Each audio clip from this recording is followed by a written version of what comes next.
Okay. I have a couple. I just wanted to follow up on a couple things. All who have spoken this evening have said some very important and impactful, moving things regarding how our city is doing through all of this, our small businesses, the work that our representatives at different levels of government are working on our behalf, as well as what we're doing in-house to ensure that you stay safe and also have the opportunity to have your business reopen and grow when it can.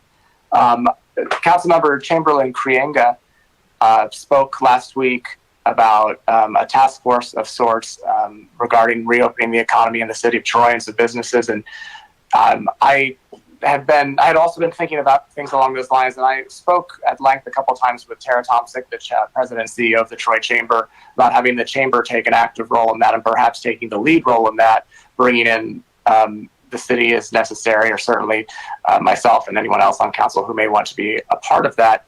And she is currently putting together a plan of sorts, checking in with other neighboring communities on how they're handling some of these things. But it's my best guess that by our next meeting, I'll have some more information regarding that and ways that the city and the chamber and local business owners can come together to put together some good information and good thought processes on how we best move forward with our economy here in Troy. So just wanted to let you all know that we are moving forward on that process.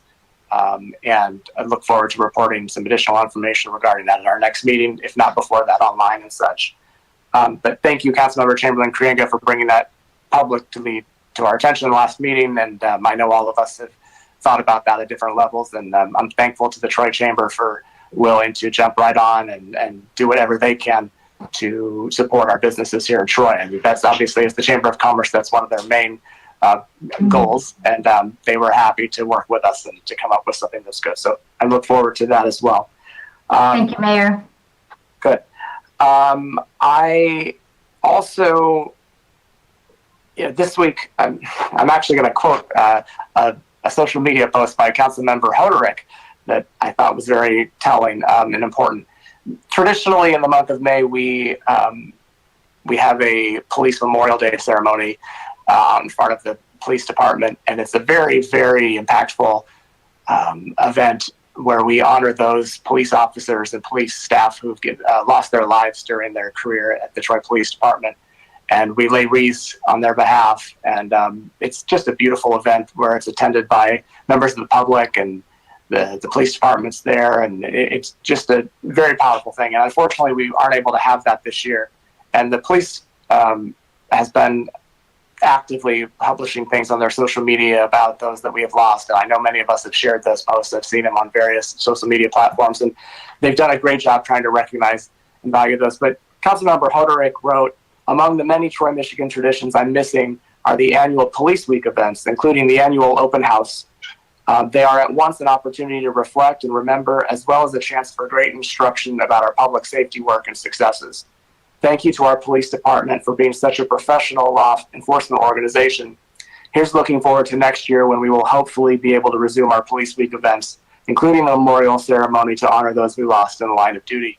And I quoted, I didn't tell Ellen I was going to do that tonight, but I was looking at it and I thought, it sums up exactly how I feel. It's definitely something that I missed through all of this. And I know that for those of you, the new members on council who haven't had the opportunity to attend as a member of council, you missed out on something this year by not being able to do it. And hopefully next year we will be able to do it, and you'll see how impactful it is in person as well. But we do have a fantastic police department, and they deserve our attention and appreciation as much as we can give them. And so I thank them for the hard work they're doing. I certainly honor those who have lost their lives in the line of duty for the city of Troy.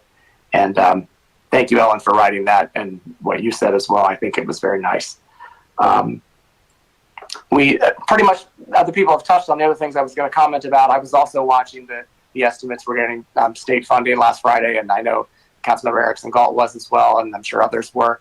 It's definitely something that is concerning, but there is hope for our city. As I've said before, because we've done such a good job, we will be in better position than others will be, and hopefully the estimates are right that the property tax revenue is not going to be greatly reduced because property values will maintain around the same. So we hope for that, and recognizing also that we're fully prepared to make budget amendments as necessary to keep up with the times and what needs to be done, because it is so important to us to make sure that our city continues to have good public services and that we're addressing the needs of our residents and businesses. So I'm very, very confident in City Manager Miller's leadership with CFO Rob Malzek and Assistant City Manager Bruner and the Economic Development Specialist Glenn Lake, that I know all of them working together on the finances will definitely give us the information we need as a council to make sure our residents and businesses are well taken care of and we can weather this storm.